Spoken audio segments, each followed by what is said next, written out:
옛날 옛적 사람들의 발길이 닿지 않는 깊고도 깊은 산속, 빽빽하게 늘어선 기암괴석들 사이에 숨어있는 외딴 남자가 하나 있었습니다.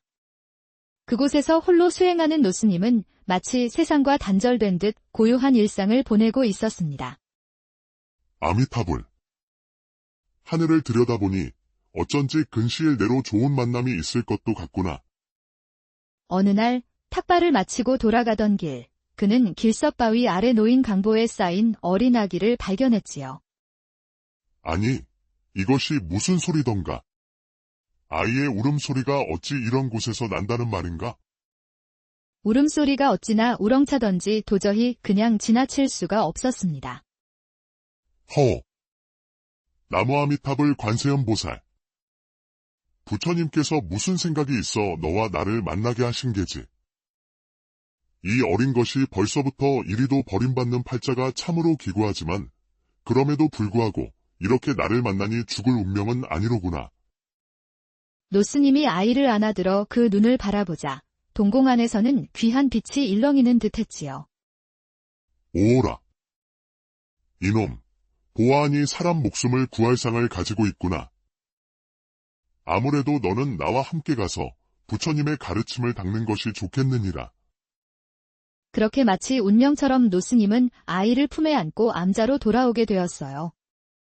그날로 노스님은 아이에게 철곡이라는 이름을 지어 주었습니다.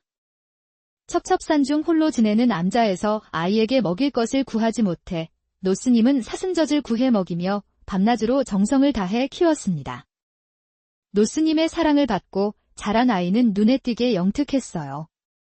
5살도 채 되지 않아 그를 깨우치더니 이내 불경을 파고들며 노스님을 흐뭇하게 해주었습니다.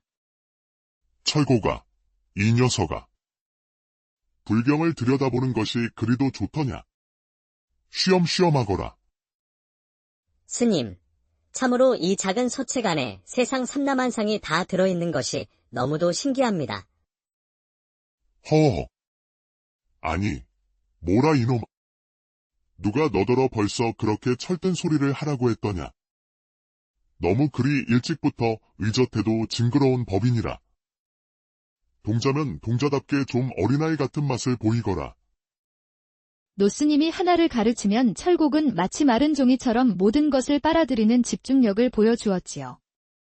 철곡은 공부를 하는 틈틈이 숲속을 뛰어다니며 산짐승들과 어울렸고 그 덕에 자연스럽게 몸을 단련하게 되었습니다. 암자는 마을에서 30리나 떨어진 깊은 산골짜기에 자리 잡고 있어 그야말로 심산유곡이었습니다. 산세가 깊어 시주하러 오는 보살들이 있을 리 만무했고 일부러 탁발을 위해 마을로 내려가지 않으면 사람의 그림자를 구경하는 것도 힘들었어요. 사정이 이러하니 철곡에게 세상은 오직 노스님과 광활한 산, 그리고 그가 읽는 불경과 암자가 전부였지요. 그렇게 무탈하게 유년기를 보낸 철곡은 어느덧 장성한 청년이 되어 헌칠하게 성장했습니다. 철곡의 불법력은 이미 노스님을 뛰어넘어 나이든 노스님을 기쁘게 하였지요. 그러던 중에 어느 초여름이었습니다. 철곡은 늘 하던 대로 지게를 진 채 도끼를 들고 나무를 하러 나섰어요.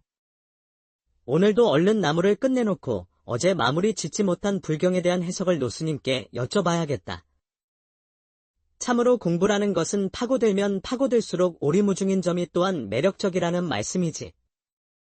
철곡이 부지런히 발을 놀려 개울을 따라 내려가던 중이었습니다. 어디선가 가녀린 음성의 목소리가 철곡의 귓가를 간지럽혔어요.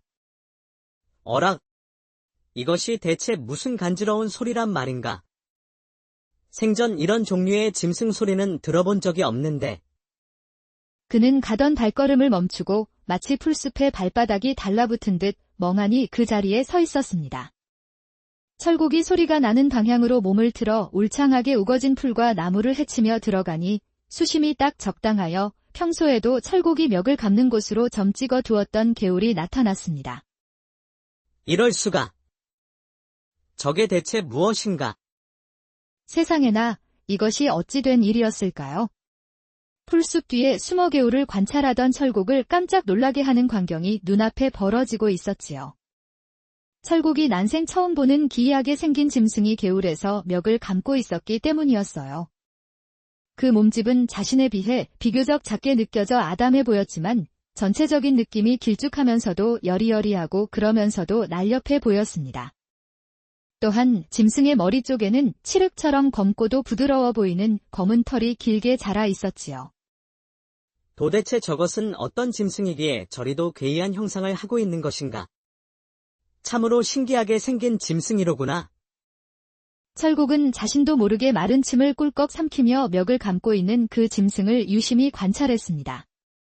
하도 신기하여 조금 더 앞으로 다가서던 철곡이 발미돼 나뭇가지를 밟는 바람에 바스락하는 소리가 들렸습니다.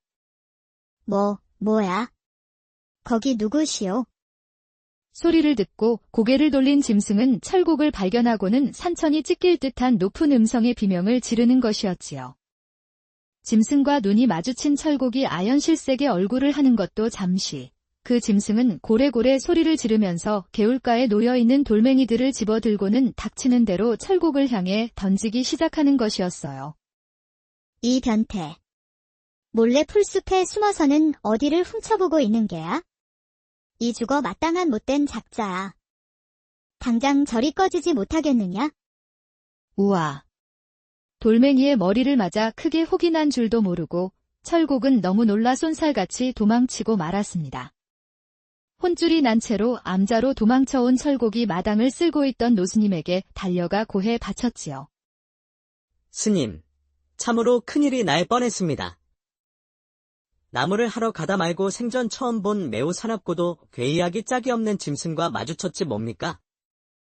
그것은 요사스럽게도 사람의 말을 할 줄 알고 있었고 그 생김새마저도 우리와 묘하게 닮아 있었습니다. 아니, 철고가. 이 무슨 자다가 봉창 두드리는 소리더냐. 괴이한 짐승이라니. 숨을 고르고 차근차근 설명을 좀 해보거라. 철곡이 호흡을 가다듬고 자신이 목격했던 짐승의 생김새를 상세히 설명하자 그제야 노스님은 그것이 짐승이 아닌 멱을 감던 여자였음을 알아차리게 되었답니다. 어이구, 세상에나. 이럴 수가. 노스님은 탄식을 하며 태연한 척 대답했습니다. 결국에는 내가 그 짐승을 발견한 게냐. 어허, 이런 사태만은 막고 싶었거늘. 아무튼간에 불행 중 다행이로구나. 내가 사지 멀쩡히 이리 돌아올 수 있었으니 말이다. 부처님께서 돌보신 덕이다, 이놈아. 걱정스러운 말투로 노스님이 위로하자 철곡의 안색이 더욱 새파랗게 질려버렸지요. 예.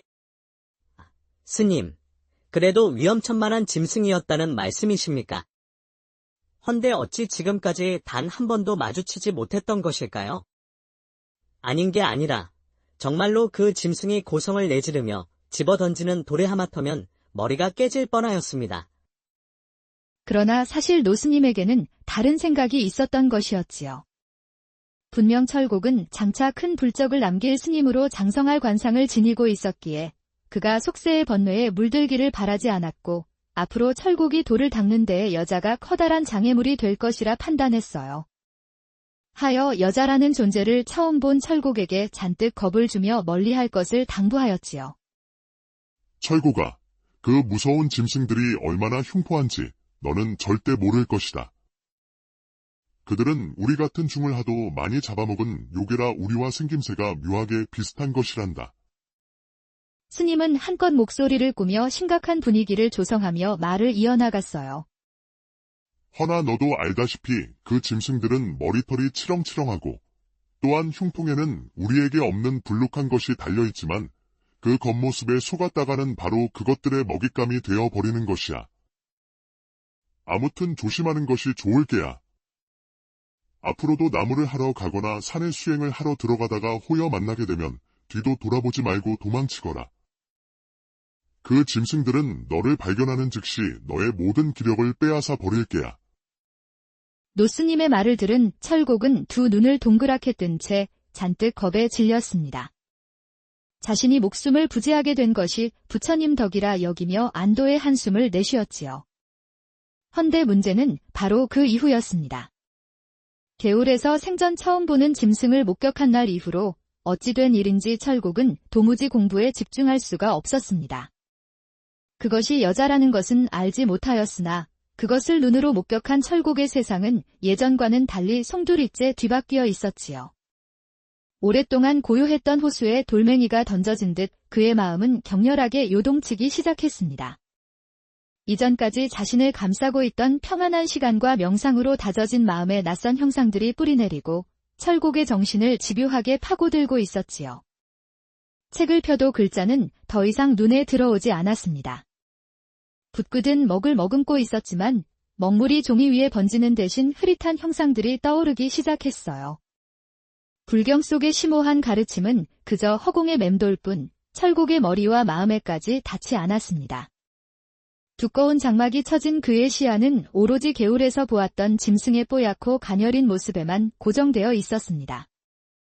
그 짐승의 하얗던 결과, 봉긋하게 솟아있던 흉통, 그리고 물을 머금고 반짝이는 삼단같이 검고 윤기나던 기다란 머리카락까지. 이 모든 모습들이 마치 달콤한 환각처럼 철국의 눈앞에 아른거리고 있었지요. 책을 덮어도 눈꺼풀을 감아보아도 그 형상들은 좀처럼 사라지지 않는 것이었어요. 밤이 되어 잠자리에 들어도 상황은 마찬가지였습니다. 철국의 꿈속에서는 그 괴이한 짐승이 밤마다 나타나 철국을 괴롭혔어요. 요사스럽게도 그 짐승은 철국을 유혹이라도 하는 것처럼 그 가녀린 손끝을 철국에게 펼쳐 춤을 추는 것이었습니다. 이거 참으로 큰일이로구나. 헤어나올 수 없는 혼돈 속에서 정녕 내가 길을 잃어버린 것인가? 노스님이 말씀했던 것처럼 정말로 그것이 흉포한 짐승일까? 그렇다면 그것을 발견한 내 마음이 어찌 이리도 어지러운 것일까? 사람을 홀리는 요사스러운 능력이 이미 내게 불이라도 내렸기 때문일까? 철국은 자신의 마음속에서 일어나는 변화를 도무지 이해할 수 없었습니다. 오랫동안 굳게 닫혀있던 문이 갑자기 열린 모양새로 철국의 내면은 새로운 감정과 욕망으로 가득했지요. 이제 철국은 이전과는 완전히 다른 사람이 된 듯한 느낌에 휩싸였습니다. 이전의 경건하고 고요한 수행자의 모습은 사라지고 낯선 감정에 혼란스러워하는 청년이 되어 있었습니다. 모든 것을 손 놓은 채 시름에 빠진 철국을 지켜보던 노스님은 한숨을 내쉬었습니다. 노스님은 조용히 철국을 불러 안거를 명했어요. 잔뜩 풀이 죽은 철국이 가부좌를 틀고 면벽한 채 목이 터져라 독경을 해보았지만 머릿속엔 그 짐승의 뽀얗고 매끄러운 모습들만 아른거리고 있었습니다. 그렇게 보름이라는 기간 동안이나 면벽하고 울던 철국은 펑펑 울면서 노스님에게 매달렸습니다. 스님, 참으로 이 일을 어쩌면 좋단 말입니까? 제게 아무래도 저에게 악기가 신 것 같습니다. 아무리 부처님의 말씀을 떠올리고 독경을 하여도 이미 저희 머릿속엔 그 짐승만이 춤을 추고 있습니다. 그날 그 개울가에서 본 모습, 바로 그 모습 그대로 말입니다. 스님. 관세음 보살. 결국은 일이 되고야 만다는 것인가? 부처님이시여, 정녕 일이 하셔야만 하겠사옵니까? 철국의 울부짖음을 본 노스님은 두 눈을 감고 깊은 한숨을 흘렸지요. 그날 이후로 노스님은 철국의 머리를 밀지 않았습니다. 시간은 덧없이 흐르고 철국의 머리가 어느 정도 자라게 되자 노스님이 철국을 불러 말했습니다. 내 그간 너의 머리카락을 밀지 않은 이유가 있단다. 아무래도 이젠 내가 너를 속세로 보내 속인들에게 돌려주어야 할 듯싶구나. 깨닫지 못하고 살았다면 또 몰라도 이미 깨달은 다음 그것을 억누르는 것이 어찌 그리 쉽겠느냐. 자, 가거라. 가서 너의 마음을 어지럽혔던 그 짐승을 내가 직접 보고 듣고 만져본 다음 그렇게 속인들의 세상에서 지내보도록 하거라. 허나 반드시 명심해야 할 것이야. 그들은 결단코 호락호락한 존재들이 아닌 것이다. 마음을 모두 내어주고 파멸에 이르기도 하는 것이니라. 항시 두 눈과 귀를 열고 매사에 조심해야 한다. 알겠느냐? 그리하여 노스님은 철국에게 속인들의 옷을 입힌 후 그를 속세로 내보내게 되었습니다. 노스님과 두 사람만의 조촐한 송별식을 가진 철곡은 그렇게 암자에서의 생활을 청산하고 내려오게 되었지요. 한편 속세라 불리우던 산 아래 사람들의 세상 속에서는 철곡과는 아무런 상관도 없는 사람들이 저마다의 인생을 바삐 살아가며 지내고 있었지요. 경당나루라는 한 마을의 뱃사공이었던 제 아버지가 이승을 하직한 후 노를 이어 잡은 처녀 뱃사공이 있었습니다. 이 처녀의 이름은 염난으로 그녀는 아버지를 떠나보낸 이후 혈혈단신이 되었지만 외로움을 느낄 새가 없었습니다. 당장 입에 풀칠하는 일로 눈코 뜰 새 없이 바쁘기도 하였지만 서진사의 행랑 집사로 일하고 있는 총각인 장사위와 눈이 맞은 것이었지요. 두 사람이 서로에게 아직 연심을 고백하기 전으로 거슬러 올라가 보자면 우선은 경당천 건너의 서진사의 논밭부터 이야기를 꺼내야 하겠습니다. 천석군 서진사의 논밭은 경당천 건너에 드넓게 펼쳐져 있었습니다. 가을만 되었다 하면 집사인 장사위가 작황을 꼼꼼하게 살펴본 뒤 소작농들의 소작료를 책정하여 서진사에게 보고해야 했지요. 그러려면 경당천을 반드시 건너야만 했고 애초에 염난에게 마음이 있었던 장사위는 콕 집어 그녀의 배만 골라서 탔습니다. 어느 가을날 마지막 배로 경당천의 나그네 손님 둘을 실어 나른 뒤 염난은 고단한 하루를 마무리하려 했습니다. 나루터 정박기둥에 자신의 배를 묶는데 경당천 건너에서 장사위가 두 팔을 벌린 채 염난을 향해 소리치는 것이었어요. 보시오. 염난 처자. 나 좀 태워주시오. 염난이 배를 묶던 손을 멈춰 몸을 일으켜 보니 세상에나 후두두둑하며 하늘에서 차가운 빗방울이 쏟아지기 시작하는 것이었어요. 어머, 이를 어째? 비가 오는데 강 건너에서 그만 발이 묶여버렸구나. 내 얼른 가서 태워와야겠다. 점차 하늘은 어두워지고 빗줄기마저 거세지자 염난은 서둘러 배를 풀어 경당천 위로 띄웠습니다. 줄기차게 노를 저어 경당천 건너에 장산이를 태워왔지요. 어이구. 고맙소. 염난 처자. 내가 그만 정신을 놓고 경작지를 돌아보며 작황을 조사하다 보니 시간이 일이 된 줄도 모르고 그만. 염난은 고개를 푹 숙인 채 작게 고개만 끄덕였어요. 이미 시간이 많이 늦은 상황이었고 가을비마저 더욱 사납게 쏟아지고 있었기에 곧장 서진사의 집까지 돌아갈 수 없었던 장사는 결국 나루터 옆 염난의 집으로 가 비를 피하기로 했습니다. 찐 감자 몇 개를 삶아 보리밥과 곁들여 끼니를 해결한 두 사람은 호롱불을 켜둔 채로 벽에 기대앉아 은은하게 들려오는 빗소리를 벗삼아 이야기꽃을 피웠어요. 각자가 서로 살아온 얘기를 나누며 목이 메어 천장을 올려다보던 염난은 결국 긴 한숨 끝에 눈물을 흘리기도 하였습니다. 어둠이 짙어질수록 빗줄기는 더욱 거세졌고 장산의 말솜씨에 힘입어 염난은 점점 온몸이 나른해지고 있었어요.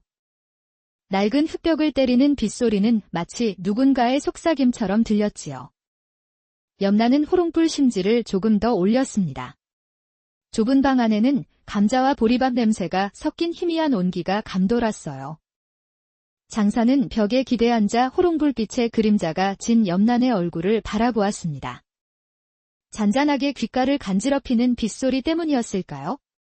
풍성하게 내려앉은 속눈썹이 참으로 어여뻐 보이는 것이었어요. 아까 배를 태워줘 참말로 고맙소. 염난은 아직도 마르지 않은 제 머리카락을 손으로 쓸어 넘기며 그저 희미하게 웃을 뿐이었지요. 방 안에는 빗소리와 함께 두 사람의 설레는 숨소리만이 감돌았습니다. 마치 시간이 멈춘 듯한 고요함 속에서 장사는 염난의 손에 박힌 굳은 살을 바라봤지요. 뱃사공을 업으로 삼은 점디 젊은 처자가 살아온 고단한 삶의 증표였습니다. 그 순간 장사는 그 손을 잡아주고 싶다는 충동을 느꼈지만 휩싸리 손을 내밀지는 못했어요.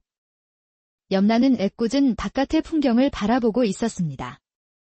오늘 하루 종일 강물을 가르며 배를 몰았기에 꽤나 고단하였지만 장산과 함께 있는 지금 그녀의 마음속에는 작은 불꽃이 타오르고 있었지요. 장사는 조용히 손을 뻗어 염난의 손등을 살짝 건드렸어요. 나뭇잎이 바람에 스치는 듯한 미약한 접촉이었습니다. 아니, 저기, 이러시면? 당황하면서도 염난은 저도 모르게 눈을 감았습니다. 어쩐지 빗소리가 더욱 크게 들리는 기분이었어요. 염란의 귓가에 장산의 숨소리가 희미하게 들리는 듯 했습니다. 서서히 둘의 어깨가 맞닿았지요. 팽팽하게 당겨진 활시위처럼 그들의 마음이 요란하게 떨리고 있었습니다. 오래된 우물에서 퍼올린 바가지 속 물처럼 깊고도 축축한 분위기가 감돌았고 염란과 장산은 숨을 쉬는 것조차 잊어버린 듯 말없이 서로의 눈을 바라보았지요. 그리고 그 침묵 속에서 인해 두 사람은 서로의 깊은 곳으로 조용히 침잠하는 것이었어요.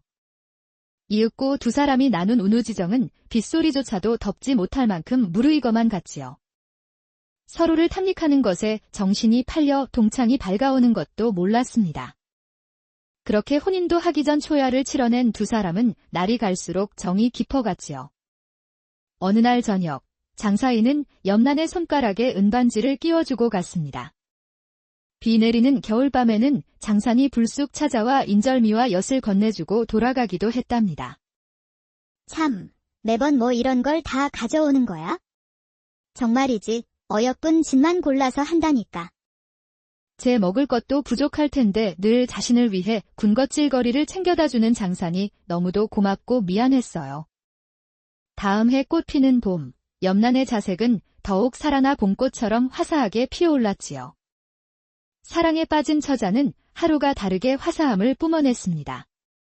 밤새 봄비가 쏟아져 하늘이 우중충하고 강물에 물살이 불어 기세가 드센 참이었으나 봄의 기운은 물씬했습니다. 여기저기 꽃이 흐드러지게 피었고 산새들의 울음에 맞춰 산들바람이 선선하게 목덜미를 감아 염란을 적셨습니다. 오늘도 꽤 바쁘겠구나. 힘을 내보자. 염란은 장산의 얼굴을 떠올리며 얼굴을 붉게 물들였습니다.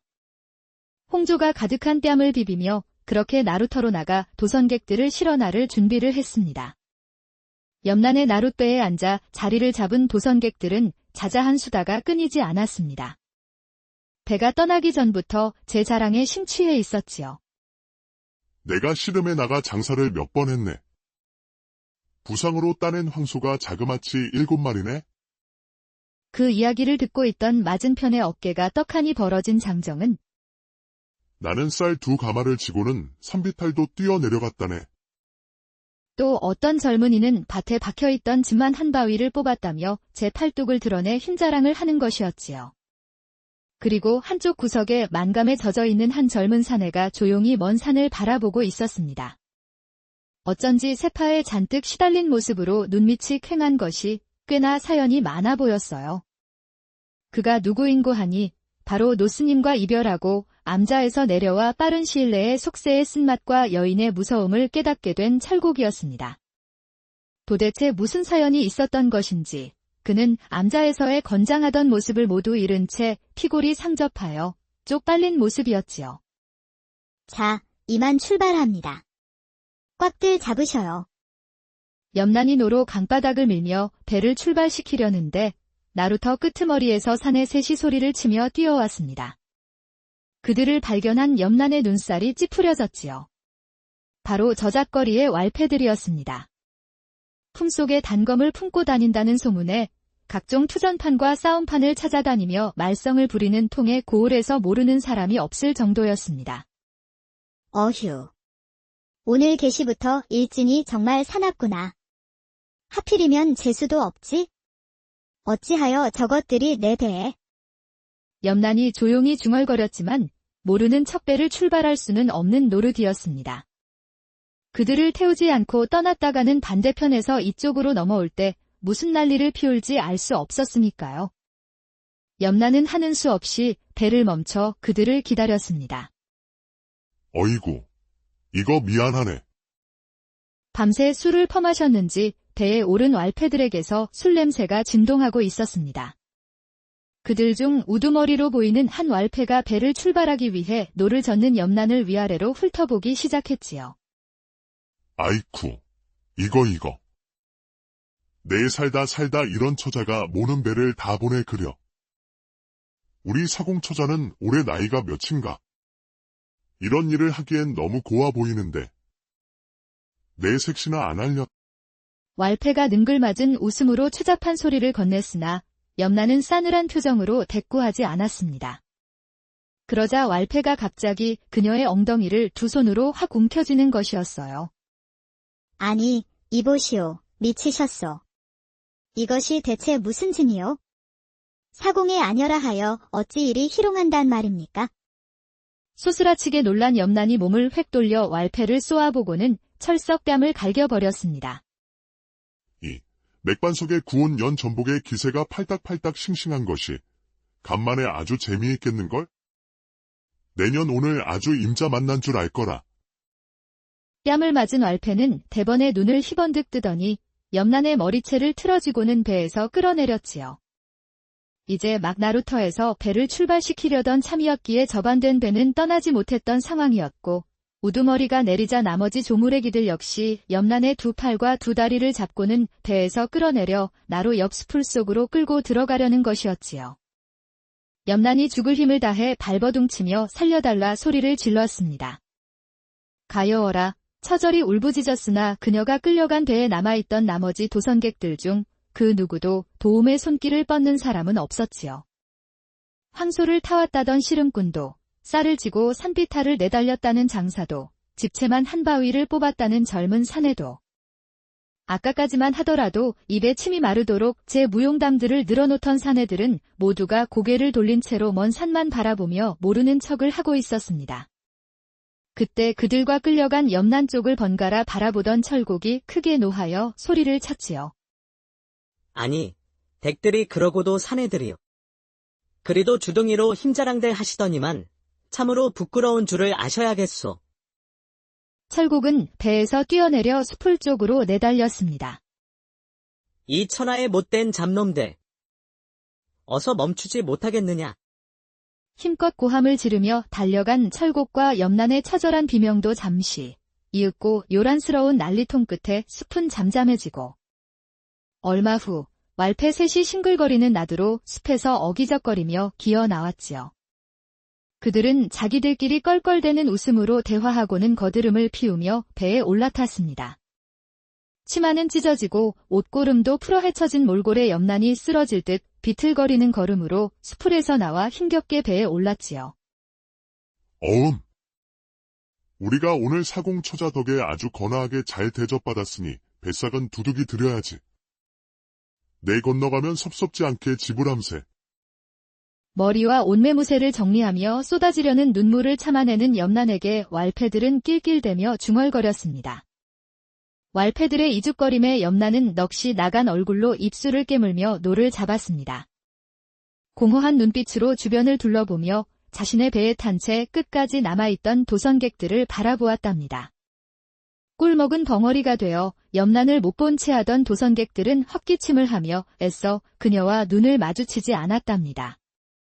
그리고 마지막으로 왈패들을 저지하려다 흠씬 두들겨 맞은 철곡이 비틀거리며 수풀 속에서 기어 나왔지요. 그야말로 여기저기 만신창이로 망가진 얼굴로 그는 한숨을 쉬며 배에 오르려 하였어요. 잠깐만, 거기 멈추시오. 거기 나를 도와주려 오신 선생께서는 내 배에 타지 마셔요. 염란이 거칠게 철곡을 밀어내며 닷줄을 풀고 노를 미는 것이었지요. 아니, 이보시오. 지금 이 상황에서 농이라도 나누자는 게요. 반대로 그나마 유일하게 나만이 그 배를 탈 자격이 있는 거 아니요. 저 혼자 뱃사공 처자를 도와주려다 이 만신창이가 되었거늘 배를 타지 말라니요. 대체 이게 무슨 상황인가 싶었던 철곡이 자신 역시도 배를 타야 한다며 막무가내로 올라서려 했지요. 배에 오르지 말라 했습니다. 배 떠날 시간이 지났습니다.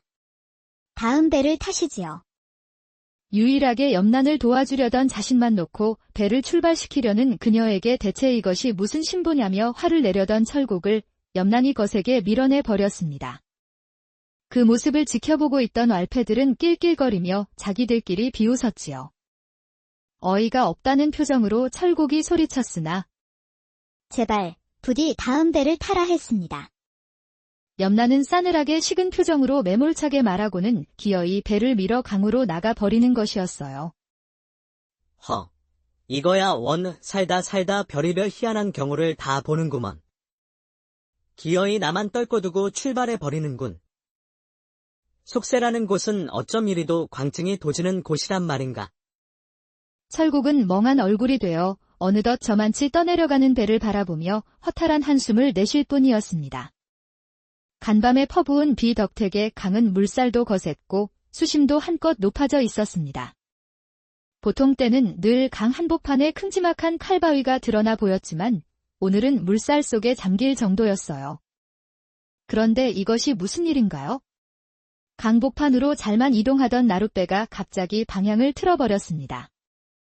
노를 쥐고 있던 염난의 표정이 한층 더 싸늘해졌지요. 거센 물살을 타고 쏜살같이 내려가던 나룻배는 이윽고 칼바위를 세차게 들이박은 후 산산조각이 나고 말았습니다. 배에 타고 있던 모든 사람들이 급류에 휘말려 벼락 같은 비명을 질러대기 시작했지요. 허우적대며 살려달라 소리치는 아비규환이었으나 이내 모든 것을 삼켜버릴 기세의 엄청난 물살에 휩쓸려 형체조차 사라지고 말았습니다.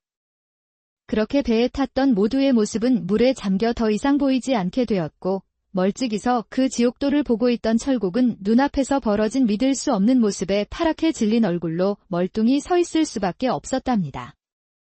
한참의 시간이 지나고 물살의 기세가 한풀 꺾이는 경당천 하류, 박살이 난 나룻배에서 살아난 사람은 염난뿐이었습니다.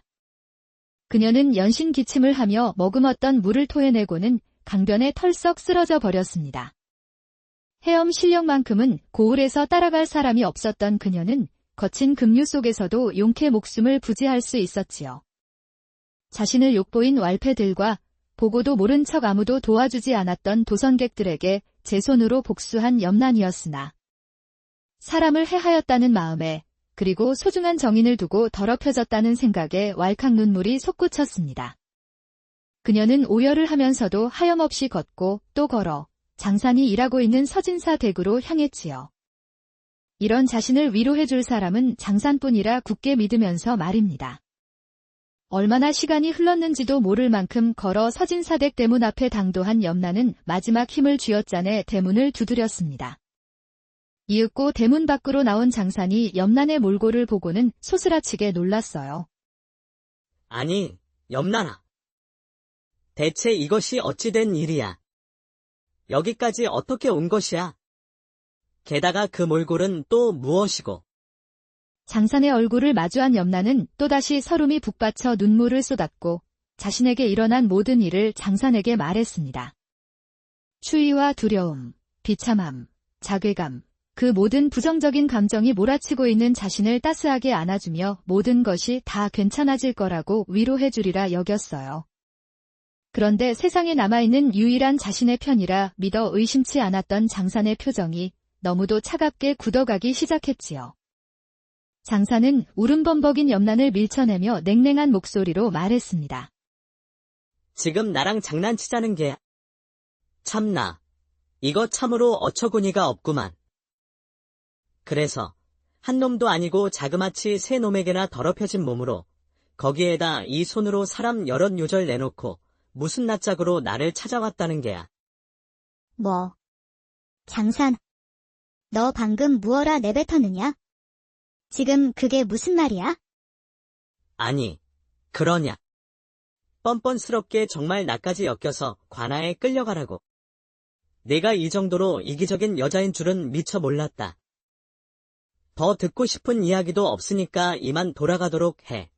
예정을 옛날 옛적 사람들의 발길이 닿지 않는 깊고도 깊은 산속, 빽빽하게 늘어선 기암괴석들 사이에 숨어있는 외따 남자가 하나 있었습니다.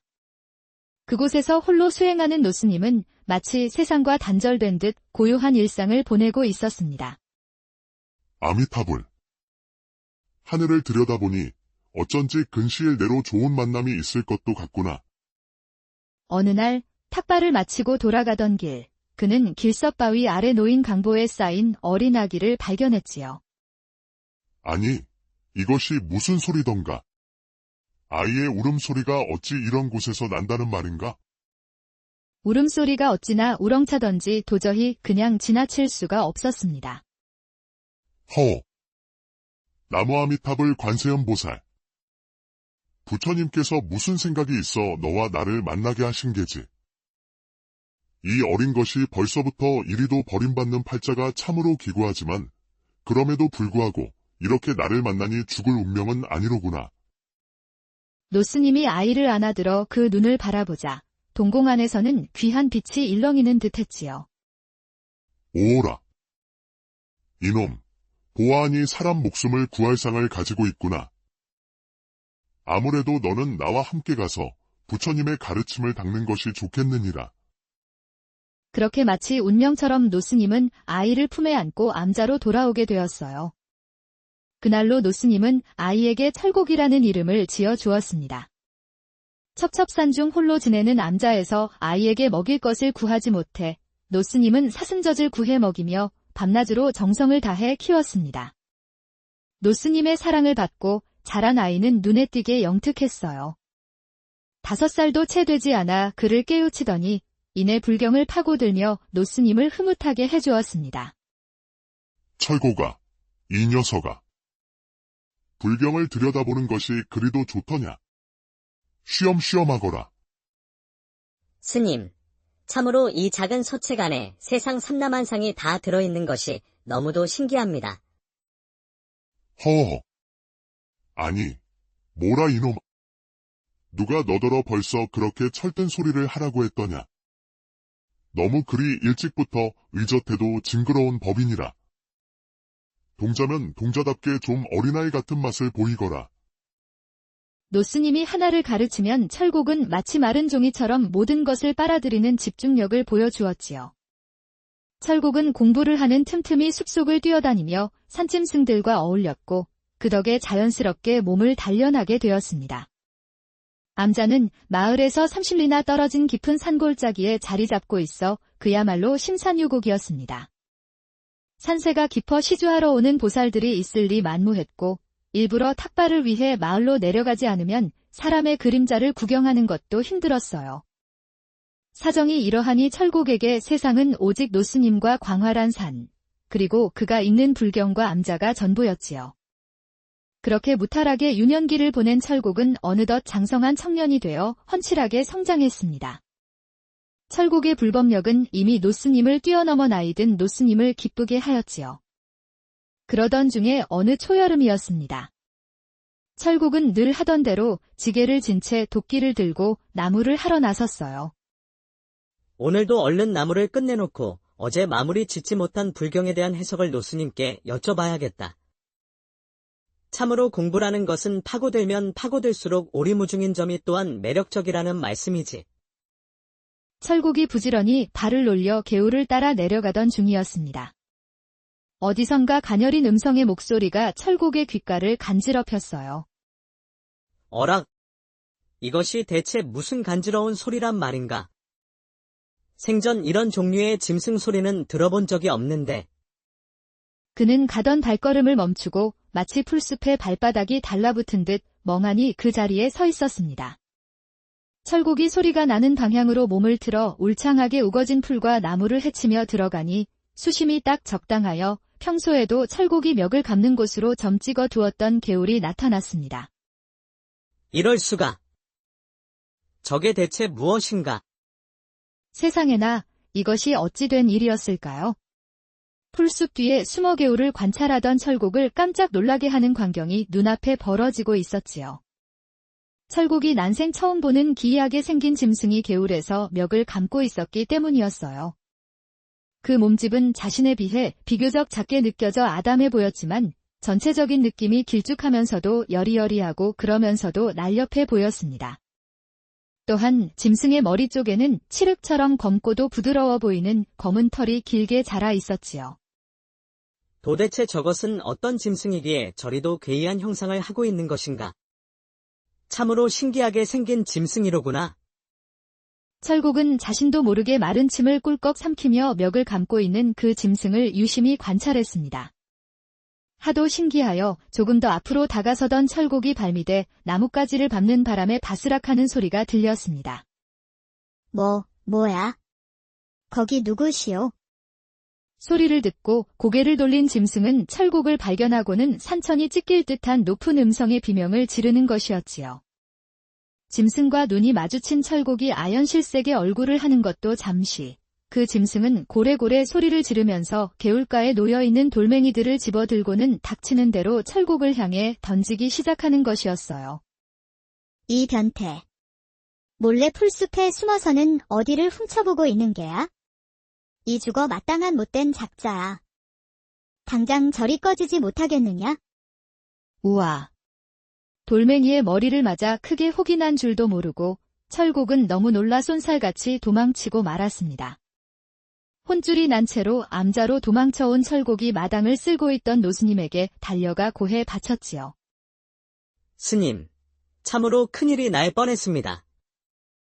나무를 하러 가다 말고 생전 처음 본 매우 사납고도 괴이하기 짝이 없는 짐승과 마주쳤지 뭡니까?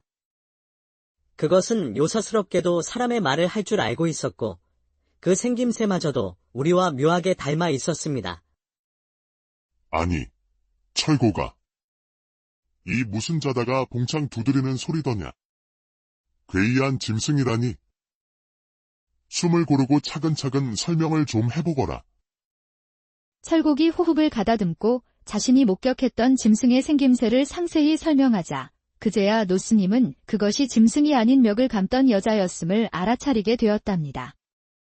어이구, 세상에나. 이럴 수가. 노스님은 탄식을 하며 태연한 척 대답했습니다. 결국에는 내가 그 짐승을 발견한 게냐. 어허, 이런 사태만은 막고 싶었거늘. 아무튼간에 불행 중 다행이로구나.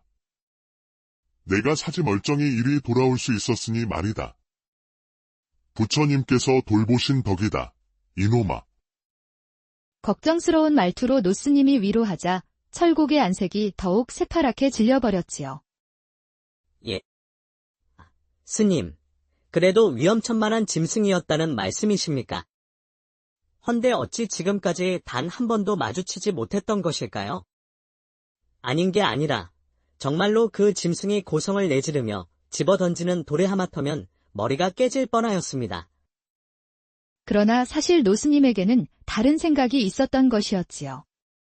분명 철곡은 장차 큰 불적을 남길 스님으로 장성할 관상을 지니고 있었기에 그가 속세의 번뇌에 물들기를 바라지 않았고 앞으로 철곡이 돌을 닦는 데에 여자가 커다란 장애물이 될 것이라 판단했어요.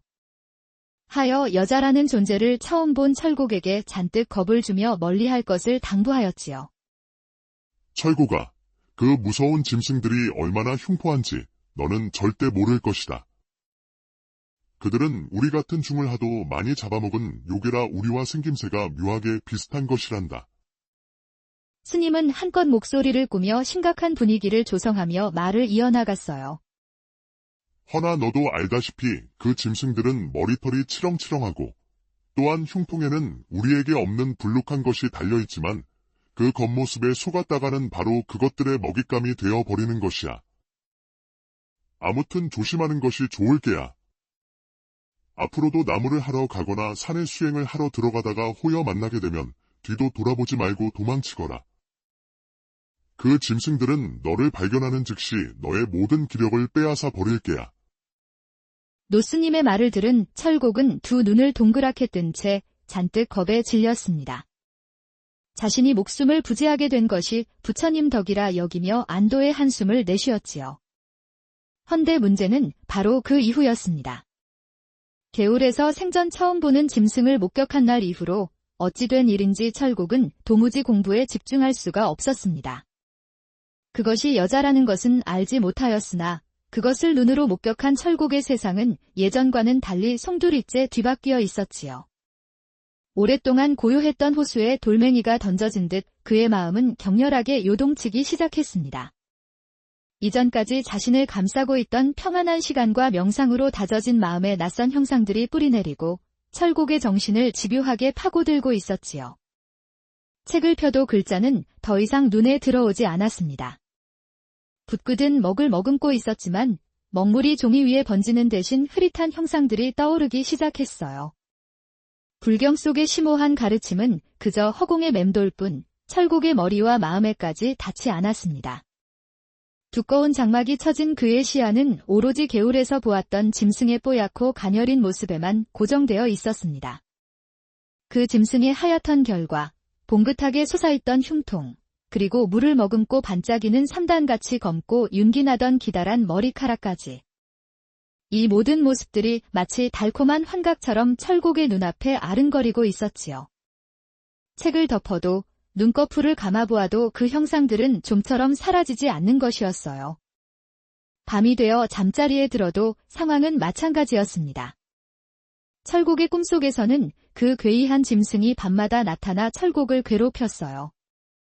요사스럽게도 그 짐승은 철곡을 유혹이라도 하는 것처럼 그 가녀린 손끝을 철곡에게 펼쳐 춤을 추는 것이었습니다. 이거 참으로 큰일이로구나. 헤어나올 수 없는 혼돈 속에서 정녕 내가 길을 잃어버린 것인가?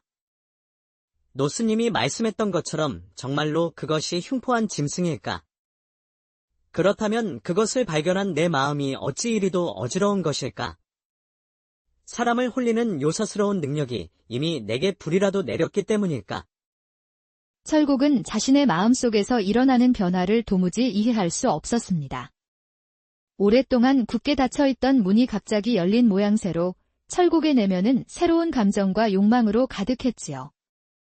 이제 철곡은 이전과는 완전히 다른 사람이 된 듯한 느낌에 휩싸였습니다.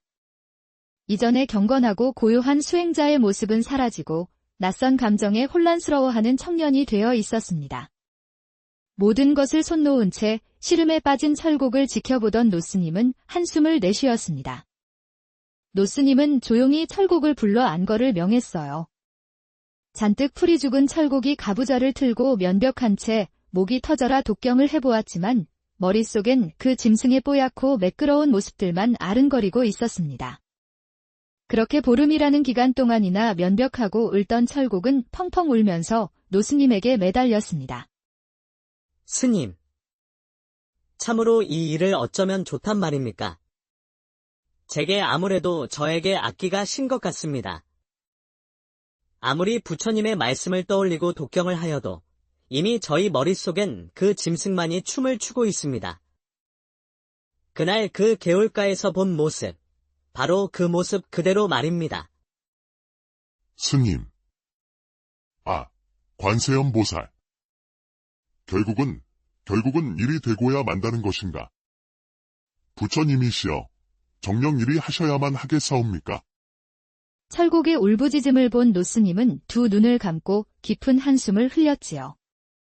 그날 이후로 노스님은 철곡의 머리를 밀지 않았습니다.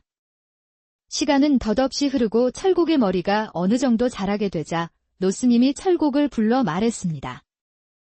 내 그간 너의 머리카락을 밀지 않은 이유가 있단다. 아무래도 이젠 내가 너를 속세로 보내 속인들에게 돌려주어야 할 듯싶구나. 깨닫지 못하고 살았다면 또 몰라도 이미 깨달은 다음 그것을 억누르는 것이 어찌 그리 쉽겠느냐. 자, 가거라. 가서 너의 마음을 어지럽혔던 그 짐승을 내가 직접 보고 듣고 만져본 다음 그렇게 속인들의 세상에서 지내보도록 하거라. 허나 반드시 명심해야 할 것이야. 그들은 결단코 호락호락한 존재들이 아닌 것이다. 마음을 모두 내어주고 파멸에 이르기도 하는 것이니라. 항시 두 눈과 귀를 열고 매사에 조심해야 한다. 알겠느냐? 그리하여 노스님은 철곡에게 속인들의 옷을 입힌 후 그를 속세로 내보내게 되었습니다. 노스님과 두 사람만의 조촐한 송별식을 가진 철곡은 그렇게 암자에서의 생활을 청산하고 내려오게 되었지요. 한편 속세라 불리우던 산 아래 사람들의 세상 속에서는 철곡과는 아무런 상관도 없는 사람들이 저마다의 인생을 바삐 살아가며 지내고 있었지요. 경당나루라는 한 마을의 뱃사공이었던 제 아버지가 이승을 하직한 후 노를 이어 잡은 처녀 뱃사공이 있었습니다. 이 처녀의 이름은 염난으로 그녀는 아버지를 떠나보낸 이후 혈혈단신이 되었지만 외로움을 느낄 새가 없었습니다. 당장 입에 풀칠하는 일로 눈코 뜰 새 없이 바쁘기도 하였지만 서진사의 행랑 집사로 일하고 있는 총각인 장사위와 눈이 맞은 것이었지요. 두 사람이 서로에게 아직 연심을 고백하기 전으로 거슬러 올라가 보자면 우선은 경당천 건너의 서진사의 논밭부터 이야기를 꺼내야 하겠습니다. 천석군 서진사의 논밭은 경당천 건너에 드넓게 펼쳐져 있었습니다. 가을만 되었다 하면 집사인 장사이가 작황을 꼼꼼하게 살펴본 뒤 소작농들의 소작료를 책정하여 서진사에게 보고해야 했지요. 그러려면 경당천을 반드시 건너야만 했고 애초에 염란에게 마음이 있었던 장사이는 콕 집어 그녀의 배만 골라서 탔습니다. 어느 가을날 마지막 배로 경당천의 나그네 손님 둘을 실어 나른 뒤 염란은 고단한 하루를 마무리하려 했습니다. 나루터 정박기둥에 자신의 배를 묶는데 경당천 건너에서 장사이가 두 팔을 벌린 채 염란을 향해 소리치는 것이었어요. 보시오. 염란 처자. 나 좀 태워주시오.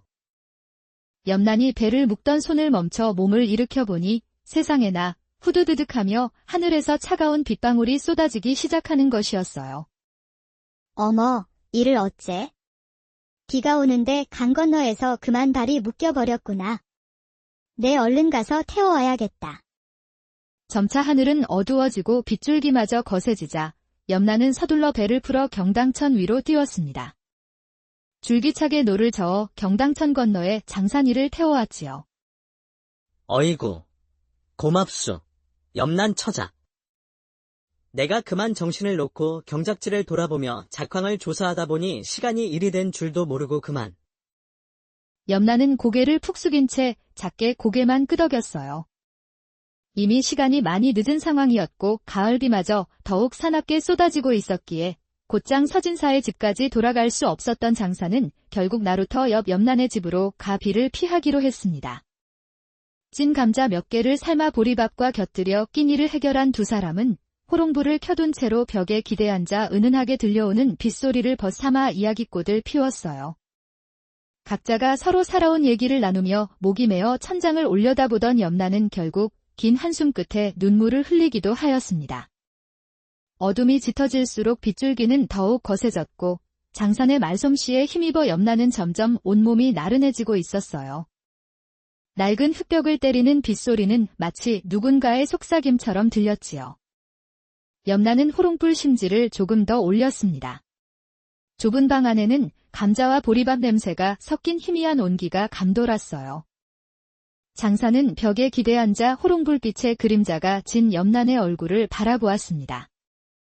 잔잔하게 귓가를 간지럽히는 빗소리 때문이었을까요? 풍성하게 내려앉은 속눈썹이 참으로 어여뻐 보이는 것이었어요. 아까 배를 태워줘 참말로 고맙소. 염란은 아직도 마르지 않은 제 머리카락을 손으로 쓸어 넘기며 그저 희미하게 웃을 뿐이었지요. 방 안에는 빗소리와 함께 두 사람의 설레는 숨소리만이 감돌았습니다. 마치 시간이 멈춘 듯한 고요함 속에서 장사는 염란의 손에 박힌 굳은 살을 바라봤지요. 뱃사공을 업으로 삼은 점디 젊은 처자가 살아온 고단한 삶의 증표였습니다. 그 순간 장사는 그 손을 잡아주고 싶다는 충동을 느꼈지만 휩싸리 손을 내밀지는 못했어요. 염란은 애꿎은 바깥의 풍경을 바라보고 있었습니다. 오늘 하루 종일 강물을 가르며 배를 몰았기에 꽤나 고단하였지만 장산과 함께 있는 지금 그녀의 마음속에는 작은 불꽃이 타오르고 있었지요. 장사는 조용히 손을 뻗어 염란의 손등을 살짝 건드렸어요. 나뭇잎이 바람에 스치는 듯한 미약한 접촉이었습니다. 아니, 저기, 이러시면? 당황하면서도 염란은 저도 모르게 눈을 감았습니다. 어쩐지 빗소리가 더욱 크게 들리는 기분이었어요. 염란의 귓가에 장산의 숨소리가 희미하게 들리는 듯 했습니다.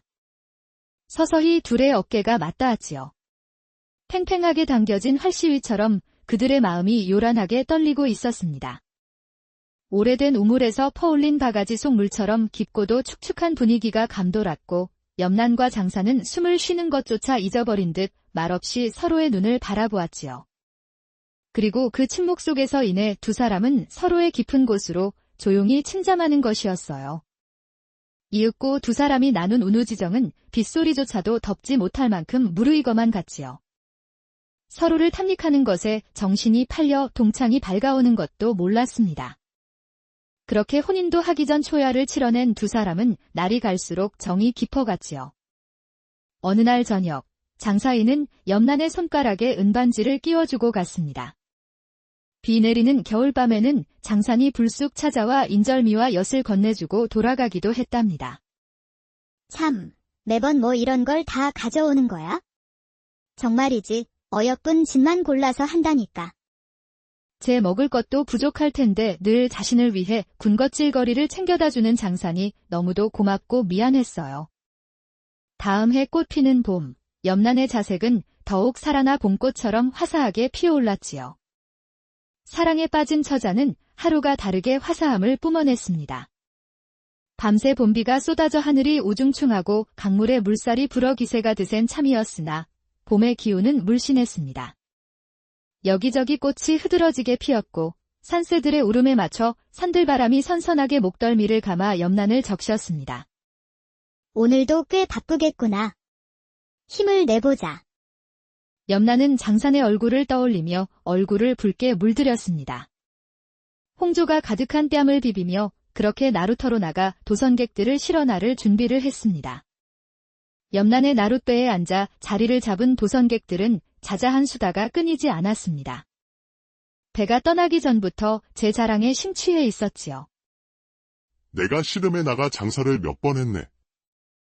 부상으로 따낸 황소가 자그마치 7마리네. 그 이야기를 듣고 있던 맞은편의 어깨가 떡하니 벌어진 장정은 나는 쌀 2가마를 지고는 산비탈도 뛰어내려갔다네. 또 어떤 젊은이는 밭에 박혀있던 짐만 한 바위를 뽑았다며 제 팔뚝을 드러내 흰자랑을 하는 것이었지요. 그리고 한쪽 구석에 만감에 젖어있는 한 젊은 사내가 조용히 먼 산을 바라보고 있었습니다. 어쩐지 세파에 잔뜩 시달린 모습으로 눈밑이 퀭한 것이 꽤나 사연이 많아 보였어요. 그가 누구인고 하니 바로 노스님과 이별하고 암자에서 내려와 빠른 시일 내에 속세의 쓴맛과 여인의 무서움을 깨닫게 된 찰곡이었습니다. 도대체 무슨 사연이 있었던 것인지 그는 암자에서의 건장하던 모습을 모두 잃은 채 피골이 상접하여 쪽팔린 모습이었지요. 자, 이만 출발합니다. 꽉들 잡으셔요. 염란이 노로 강바닥을 밀며 배를 출발시키려는데 나루터 끄트머리에서 산의 셋이 소리를 치며 뛰어왔습니다. 그들을 발견한 염란의 눈살이 찌푸려졌지요. 바로 저작거리의 왈패들이었습니다. 품속에 단검을 품고 다닌다는 소문에 각종 투전판과 싸움판을 찾아다니며 말썽을 부리는 통에 고을에서 모르는 사람이 없을 정도였습니다. 어휴. 오늘 개시부터 일진이 정말 사납구나. 하필이면 재수도 없지? 어찌하여 저것들이 내 배에. 염란이 조용히 중얼거렸지만 모르는 척배를 출발할 수는 없는 노릇이었습니다. 그들을 태우지 않고 떠났다가는 반대편에서 이쪽으로 넘어올 때 무슨 난리를 피울지 알 수 없었으니까요. 염란은 하는 수 없이 배를 멈춰 그들을 기다렸습니다. 어이구, 이거 미안하네. 밤새 술을 퍼마셨는지 배에 오른 왈패들에게서 술 냄새가 진동하고 있었습니다. 그들 중 우두머리로 보이는 한 왈패가 배를 출발하기 위해 노를 젓는 염란을 위아래로 훑어보기 시작했지요. 아이쿠, 이거. 내 살다 이런 처자가 모는 배를 다 보내 그려. 우리 사공처자는 올해 나이가 몇인가? 이런 일을 하기엔 너무 고와 보이는데. 내 색시나 안 알렸. 왈패가 능글맞은 웃음으로 추잡한 소리를 건넸으나 염란은 싸늘한 표정으로 대꾸하지 않았습니다. 그러자 왈패가 갑자기 그녀의 엉덩이를 두 손으로 확 움켜쥐는 것이었어요. 아니, 이보시오. 미치셨소. 이것이 대체 무슨 짐이요? 사공에 아녀라 하여 어찌 이리 희롱한단 말입니까? 소스라치게 놀란 염란이 몸을 획 돌려 왈패를 쏘아보고는 철썩 뺨을 갈겨버렸습니다. 맥반 속에 구운 연 전복의 기세가 팔딱팔딱 싱싱한 것이 간만에 아주 재미있겠는걸? 내년 오늘 아주 임자 만난 줄 알 거라. 뺨을 맞은 왈패는 대번에 눈을 희번득 뜨더니 염란의 머리채를 틀어지고는 배에서 끌어내렸지요. 이제 막 나루터에서 배를 출발시키려던 참이었기에 저반된 배는 떠나지 못했던 상황이었고 우두머리가 내리자 나머지 조무래기들 역시 염란의 두 팔과 두 다리를 잡고는 배에서 끌어내려 나루 옆 수풀 속으로 끌고 들어가려는 것이었지요. 염란이 죽을 힘을 다해 발버둥치며 살려달라 소리를 질렀습니다. 가여워라. 처절히 울부짖었으나 그녀가 끌려간 배에 남아있던 나머지 도선객들 중 그 누구도 도움의 손길을 뻗는 사람은 없었지요. 황소를 타왔다던 씨름꾼도, 쌀을 지고 산비탈을 내달렸다는 장사도, 집채만 한 바위를